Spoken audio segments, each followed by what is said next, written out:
Are you satisfied with your understanding of sustainability? If you are not, imagine a journey together, a pluralistic one, with academia, innovators, startups, NGOs, all looking for solutions to the greatest challenge of our time. My name is Samuele Tini, and this is the Sustainability Journey.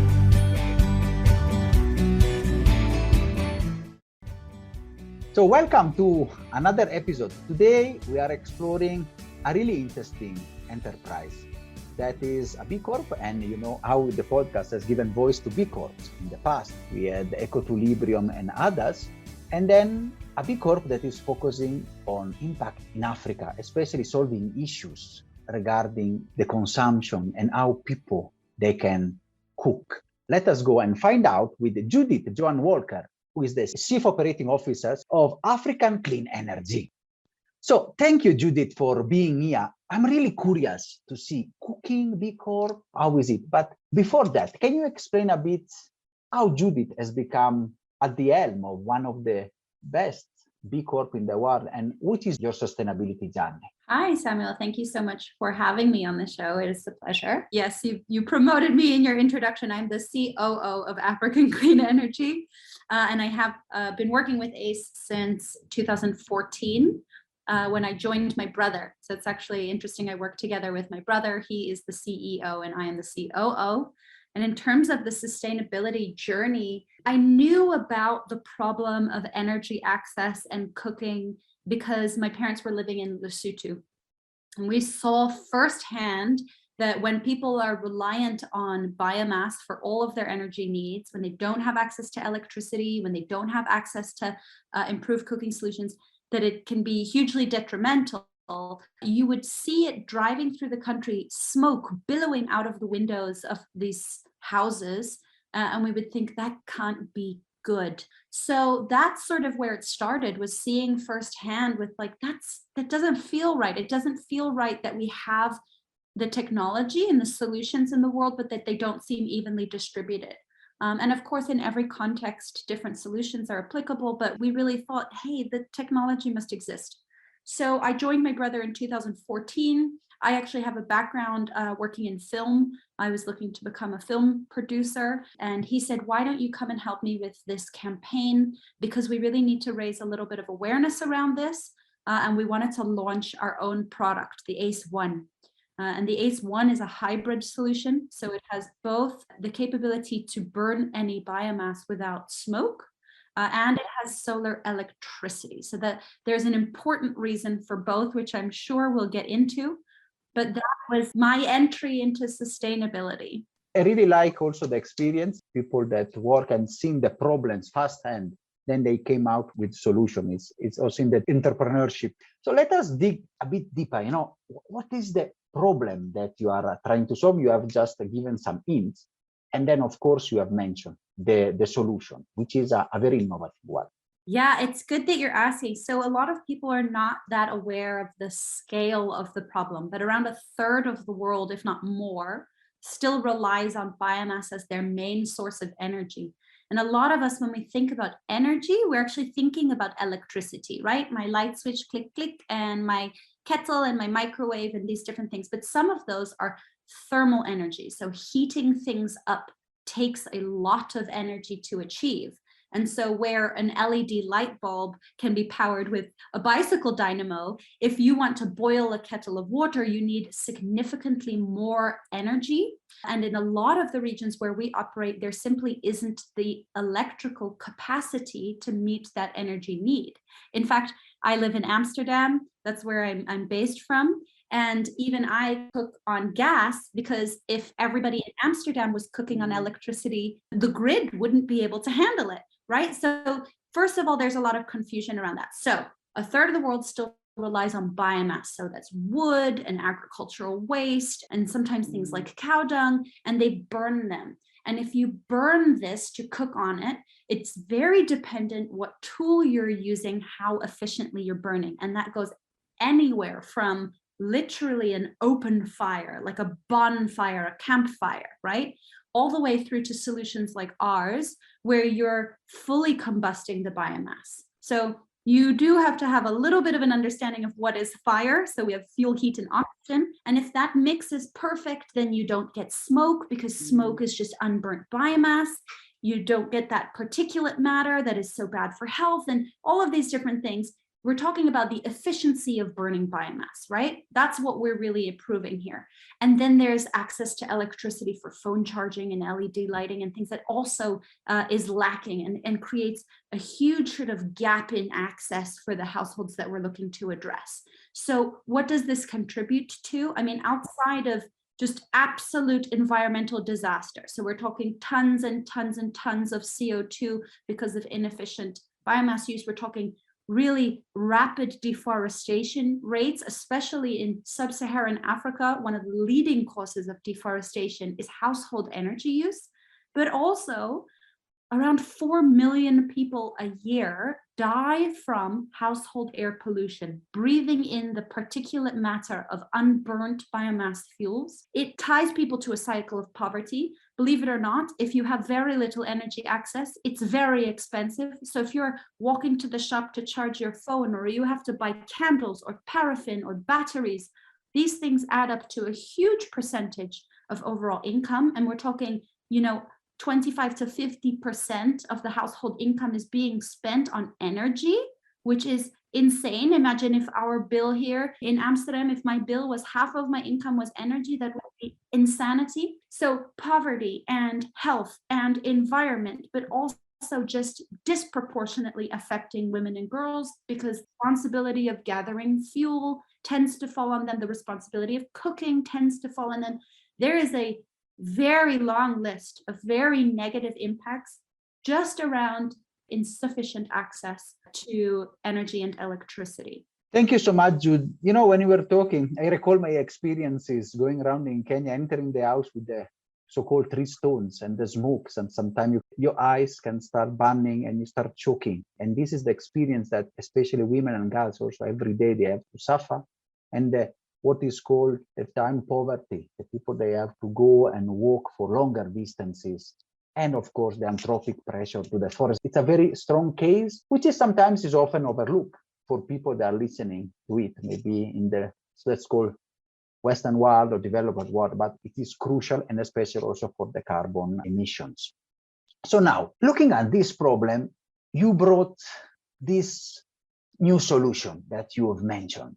A burner, a solar. Can you explain a bit? Because I'm very curious to see how you're trying to solve this problem in an holistic way. Absolutely. So our solution is called the S.1. And in fact, we've gone a step beyond the S.1, the hardware alone. And we're now looking at ACE Connect, which is also a variety of digital tools, customer service, fuel delivery, various things to really improve access to energy, right? It has to be holistic. Often we think we will solve things with just the hardware, the technology. That is not the case. All the pieces have to fit. We've been doing this at ACE for 11 years. We distribute direct to customers, so we know it isn't just a product. You're not just selling hardware here. But the hardware is important. So we started with the S.1. Essentially, it's a cook stove. It's a forced draft. And what that means is that it has a fan, a ventilator, that pushes a flow of air constantly into the fire. And you can imagine, if you've ever seen an open hearth, or if you've had to fan a barbecue or fan a fire to get it started, adding more of that oxygen, as I said, fuel, heat, and oxygen, adding more oxygen makes it burn more efficiently. And if you get the right balance, it burns incredibly efficiently. Too much, you blow it out, too little, and it burns very badly, right?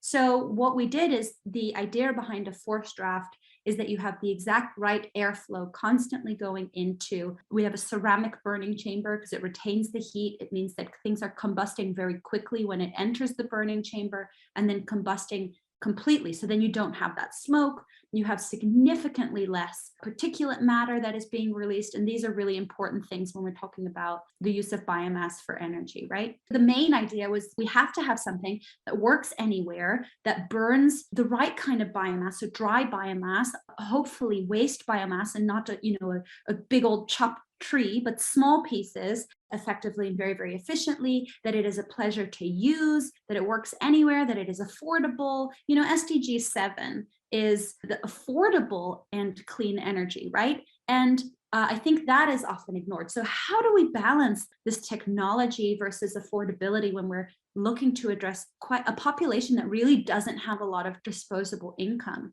And this is where I say the hardware is only one piece of it. It has to be very clean. If it's going to work everywhere, it needs to use solar electricity because people don't have access to electricity. If we need it to be very clean, it has to have forced draft. To have forced draft, you have to have electricity. It was all very chicken and egg in the beginning to try and figure out, oh, in which order do we do these things? Our product is a multi-fuel product, so you can burn almost anything. We did that specifically because the fuel supply chains don't necessarily exist. People may or may not be able to afford to buy things like pellets and briquettes, which are excellent sustainably produced fuels, right? And we should be transitioning people away from things like charcoal, which are very hazardous, towards pellets and briquettes and things that are produced locally. And we're doing that. But those supply chains didn't exist and still don't fully exist. And what you don't want to do is have a whole group of customers that don't have a lot of disposable income spend a portion of that income on something they can't use because the fuel's not available, right? Imagine you have your Nespresso machine, but you cannot buy any pods, or you have these things are very frustrating. So we made something that was multi-fuel. And that was our starting point. And we thought, well, if we have to have a solar panel so that we can have the cook stove work effectively, why not add some USB ports, add an LED light so that we solve lighting and cooking and heating and charging your phone all together? It makes it very appealing. Historically, there's been very little investment into the clean cooking sector, as it's called, because it's a difficult business case to make, right? You have relatively expensive hardware and there's a lot of impact, but you tend to have quite poor customers. They tend to be bigger products to distribute, so more expensive to distribute. By linking it to the electricity, right? Electricity is expensive.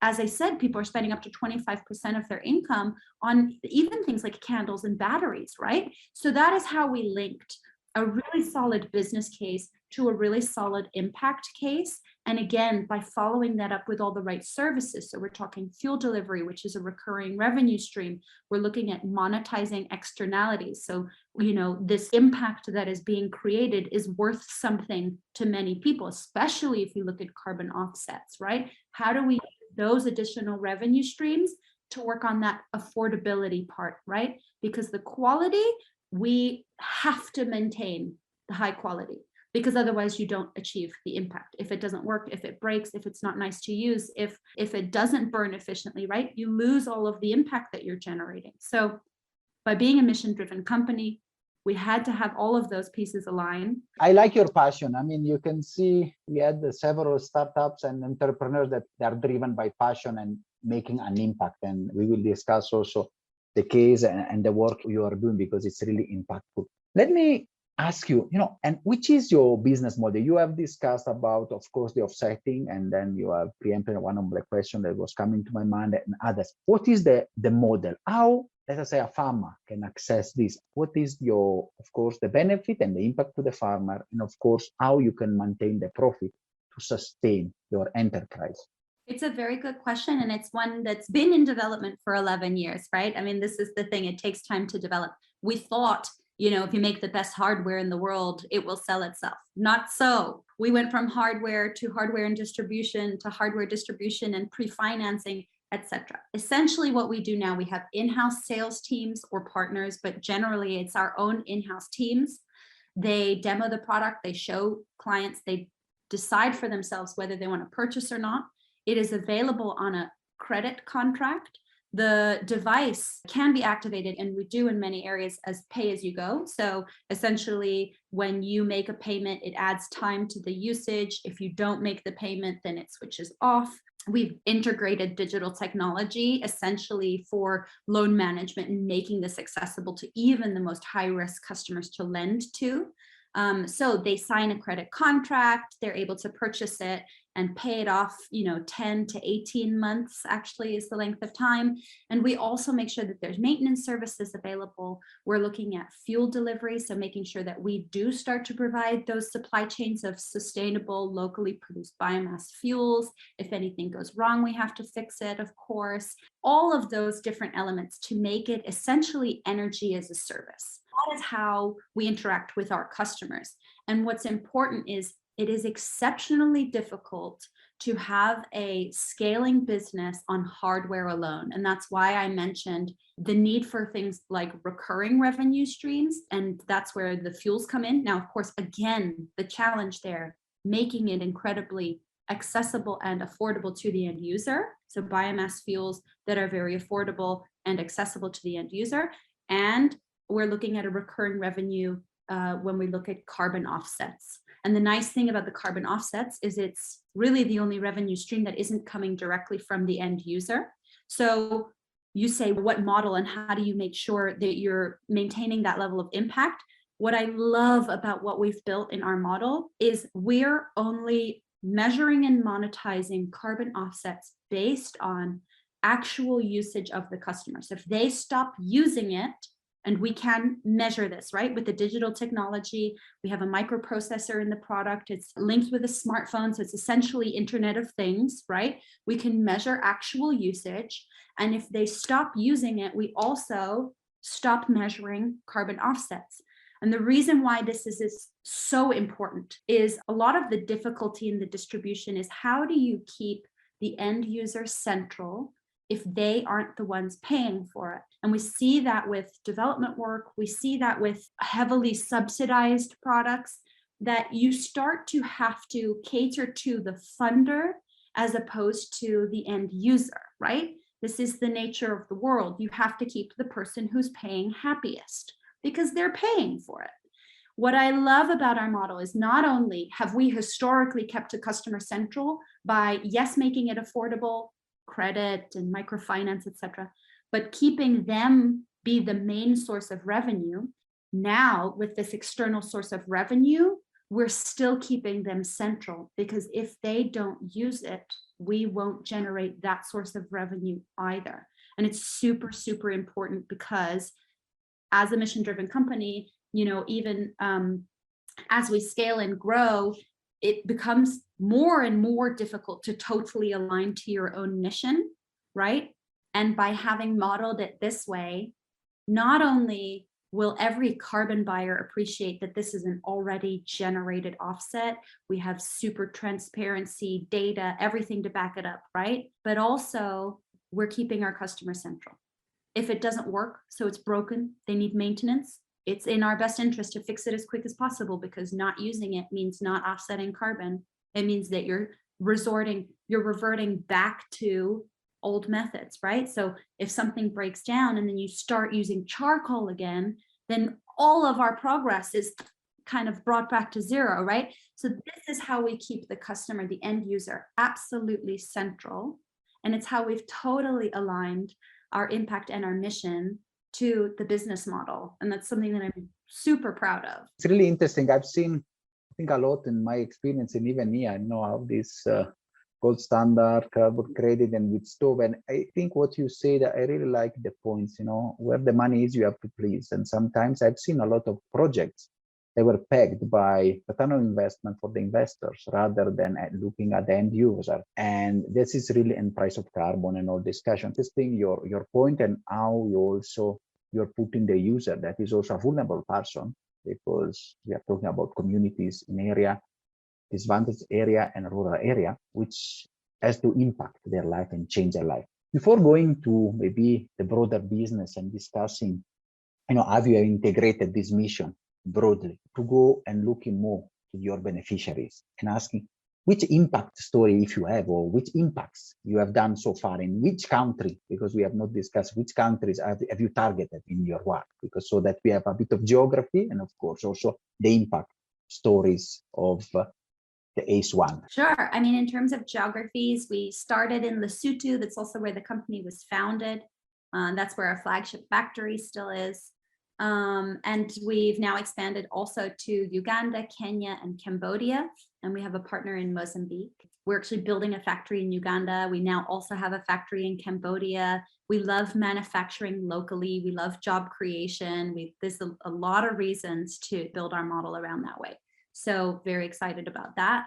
And in terms of impact, I mean, this differs per end user, of course, because it depends on what their baseline was. Did they have access to electricity? Did they not have access electricity? Were they using charcoal? Were they using open fire? How far a walk was it to town to buy paraffin or candles, right? For everybody, it is different. We do energy surveys at baseline, and we do energy surveys follow up. So after 3, 6, 9, 12 months, it differs per customer. It's sort of, we do it in batches. And we saw, for example, that in Lesotho, we saved on average for our customers 83% of their previous energy expenses. So that's a reduction of 83%.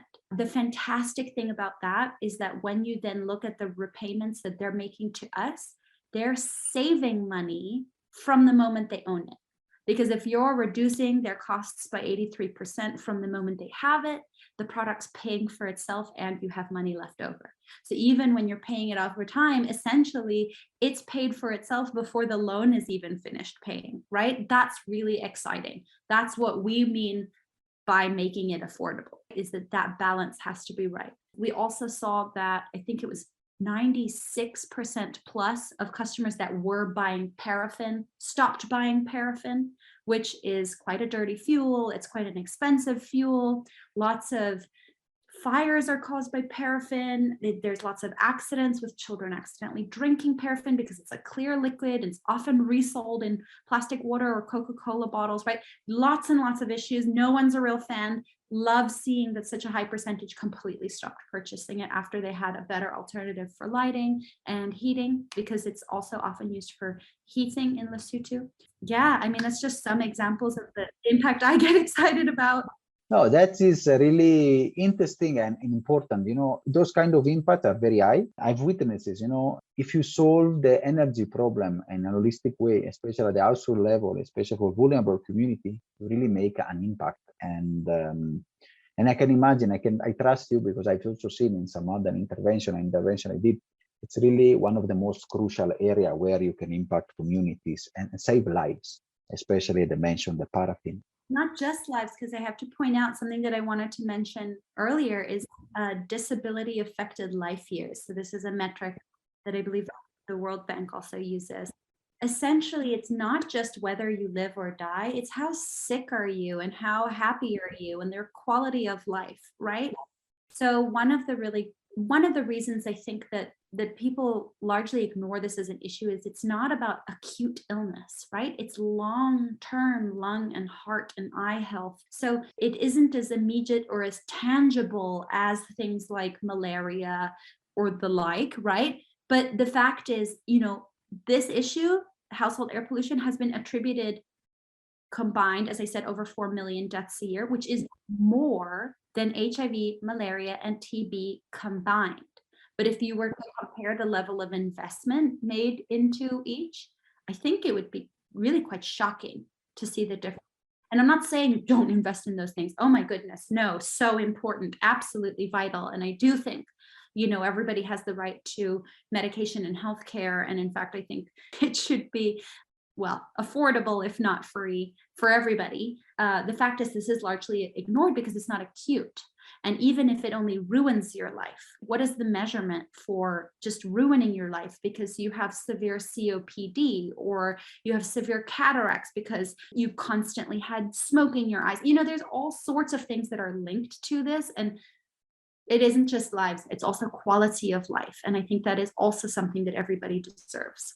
I totally agree. Judith, you have used the perfect words. It's really an holistic intervention. And even if you see the social cost of having girls and women walking for kilometers with a load of wood in their head rather than going to school, it's a simple, let us say, technology, but solves a lot of problems. So it's really a commendable work that you are doing and a practical solution for transforming lives. And going to transformation and impact, I think you got a step ahead, in your, let us say, more than a decade journey. And you wanted also to show the world how and you have your impact and the way you are a mission-driven, a purpose-driven company. And therefore, you have decided to be a B Corp. And I can say one of the most successful, one of the best for the world. Can you explain a bit why have you decided to certify? Which were the motivation that behind that move? I have to say it's interesting because you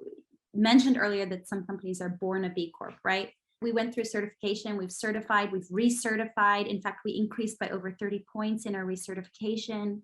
The reason that and I did this myself, so I say but as a company, the reason I did it is because it's so well aligned with what we believe as a company and have always believed in a company, right? Is that we want to be proud of the kind of business that we are. I remember my brother used to say very, very early days, he says, one day we're going to be a really big deal. And then a journalist is going to throw a microphone in your face and ask you a difficult question. I always want us to be able to give the 100% the truth and be proud of it and defend it, right? Everything we do, we will do in a way that we would be proud to defend. And that is so in line with B Corp because it's business the way that we think business should be done. And it's not just about a stamp. And it's not just about having a sustainability department or somebody who's doing an assessment or like measuring everything. It's not just that. It's being an example of you don't have to do good or do well. You're allowed to do good to do well, right? You can build a business based on a mission, based on the things that you want to do. And you can run that business in a way that makes you feel great to be a part of it. And that's what we try to do. And that doesn't mean that we're perfect all the time. And it doesn't mean we can achieve everything we want to achieve. There's a lot of things on my roadmap that I want to do that we need a little bit more financing, or we need a few more people, or, there's all sorts of things. Like it's so difficult to run a business, full stop, right? It's just difficult. It's difficult to start up, scale up. It's difficult to run a business. The key thing and the reason why we want to be a B Corp and why we're proud of that, and I think why we do so well in the scoring system, is at every level we stop and think, how do we do this in a way that we can be proud of it? How do we do this in the best way that we can afford to do now, or the best way that we can be done? Sometimes things cost a little more, but you make that decision. It's in our statutes of the company as well that you take all stakeholders into account when you make major decisions. You don't think only about the money. You don't think only about yourself. You think about your employees and your customers and everybody that is involved in your value chain, because at the end of the day, it affects all of those people. And yeah, as I say, nobody's perfect. Nobody gets it all perfect instantly. The goal here is to keep improving and to keep getting better. I like recertifying a lot when I get 30 additional points, but I like recertifying because it realigns you to, oh, we haven't thought about that in a while, or, oh, we were going to improve that. And, maybe we did, maybe we didn't. Or how do we implement that so that we're, tracking our own carbon footprint? How do we implement that so that we have better HR policies? Like, it just reminds you to think about all those details and make the decisions that make you proud. Thank you so much, Judith. You have done a very good business case for the B Corp certification, and it's not a badge of honor, just a badge, but it's really has changed even the practices and the processes. And I want to ask you, which are the benefits that you have seen for being a B Corp in your experience? Interesting. For me, I think the greatest benefit is that when I say to someone that we're, the highest scoring B Corp in Europe, we're second in the world, they know what that means. That means that we do look at every level of the company. It means somebody else has audited us on that. And I tell you, they audited us on that. My goodness, they were diligent. I had 2 full-time business analysts going through. I think normally they say, oh, well, maybe do like 18, 20% of we went through like 85% of the questions to verify all of them. And the ones that weren't, it's because either there's no documentation necessary. It's just a matter of fact. But anyway, my goodness, they are diligent. The best thing about it for me really is that I can say with, just one sentence, what it means for us as a business. And you do have people who have done the assessment, or people who have looked in depth at the assessment, or looked at, what all those questions are. When you say, oh, we're a B Corp, they're like, wow. And then you say, oh, well, we're the highest scoring B Corp in Europe. They go, how? Basically, then they want to know how. But I think for me, the easiest way for me to tell people what kind of business we are is by saying we're a B Corp. Because if they've heard of it and they understand what that means, they know how much work goes into ensuring that we do things the way we think that business should be done. It is a constant. All the B Corp we have discussed, it's not an easy path. it is a rail that it gives you also the way you structure yourself. And it's true that when you say to somebody, I'm a B Corp, it shifts your mind and you are unsure that this is a business that is mission driven, has a purpose and has an impact. And wow, and 85% of questions, I mean, it's something that reminds me another episode we did before, and it, with another big corp that had very high scores, and they say when they saw the high score, they came and they audit almost everything, because it's really see the seriousness. I want to ask you, now we are approaching the end of it. What is the way forward now for African clean energy? Where do you want to take? I know you are a passionate woman, and then you can see the passion that you put there. What is your objective for the future? I'm actually so much more excited about what we're about to work on than even everything we've achieved already, which maybe is also a little bit indicative of me and how I get excited about the next thing and the next thing.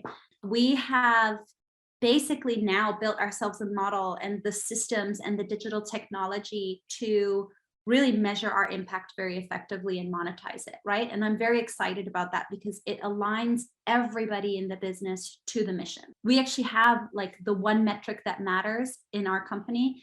We're transitioning to that one metric that matters. And I'm talking like, I want to report this as the first thing in even our annual financial reporting is the carbon offsets that we've achieved, because everybody working in the whole chain is working towards that, right? If you make the product and you're making it perfectly, then it works well. If you're fixing it for someone, then they can use it again. If you sell it to them, then they get access to it. If you're financing it, right? Every piece of our company is working towards the same thing. The reason we use that as the one metric that matters is if we're generating carbon offsets, it's because we have happy customers who are using their product, because we're not twisting anyone's arm, right? They have to decide for themselves. They're paying for it themselves. The service and everything around it has to work. This is a market-based approach. We are not giving them away. This is not a charity. And so if we're achieving impact, it's because people are choosing to use our products, which means we have happy customers using our products, right? That's what I love about what we're doing in the next step. We're using digital technologies that are currently being applied in the Western markets for, a chauffeur or for food delivery or for your groceries, these things that create, I would say, convenience and sometimes too much convenience, right? That create this convenience in our life. And we're applying that technology to something that's absolutely crucial, which is access to energy, sufficient access to energy in developing countries. I get very excited about that, right? The fact that we're now at the stage where we've gone far beyond just the hardware, and it really is becoming energy as a service, and it really is data-driven, focused on the end user, those things, that's what I get very excited about. That's what our next step is. So that's what we're sort of rolling out and testing and building now is those digital technologies, customer-facing app, incentive programs, fuel deliveries. Those are the things that we're working on. And I think that completes the picture for this mission that we have. That's what I get really excited about. It feels like we've been preparing for this for 11 years and now we're doing it. So the snowball effect is now. You're just now going for it. I can see the passion, and you're not a charity, and you have happy customer, and you are making the case for profit and doing good, which is sometimes it has not been the case in the past. So it's really interesting, your model. Final question for you, Judith. You are a passionate leader. You are a young woman that is trying to address serious problems, and especially at the bottom of the pyramid. Which is the final message you want to give to our audience? Oh, I wasn't expecting this question. Look, I have always treated our path this way, and I think it helps others. I always say, do not assume that others know better than you or can do better. I think a lot of people think, oh, no, I couldn't do that. Oh, no, I'm not an expert on that or whatever. Do you know what? If you have access to the internet, you can be an expert on almost anything. A lot of what we do is learn by doing. Get out there, do something that you're passionate about, do it the right way. I think it's absolutely possible to do good and do well. Don't forget who you're focused on, like who are you trying to help? I just think a lot of people don't try because they're afraid to fail or afraid that they don't know enough or they don't have the skill set or whatever. I came from the film industry and I went into sustainable energy, and we've been doing this for years. And I would, again, we're the highest scoring B Corp in Europe, right? Like, we've made it this far. I just really encourage people to go for it. Look for the kind of company that we are, be proud of what you do. I think there's too much focus on, and I think when you focus too much on this, it's also not going to happen for you. There's too much focus on, I just need to make money and I need to do this thing and this is the pathway that I need to follow.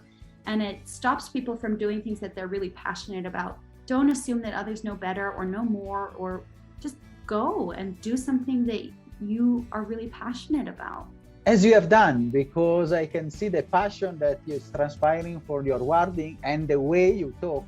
We can see you are a testimony of 11 years of work, and I'm happy now to see this, as I said before, the snowball effect. Now the results are coming. I'm sure we will get a follow-up maybe in 1 year, as we discuss with others, to see how far you have gone and how the ACE is transforming even more lives in other countries.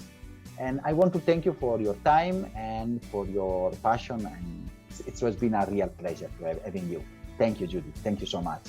Would love that. Thank you. It's been such a pleasure to speak with you. Are you satisfied after this wonderful episode? Let's continue together our sustainability journey.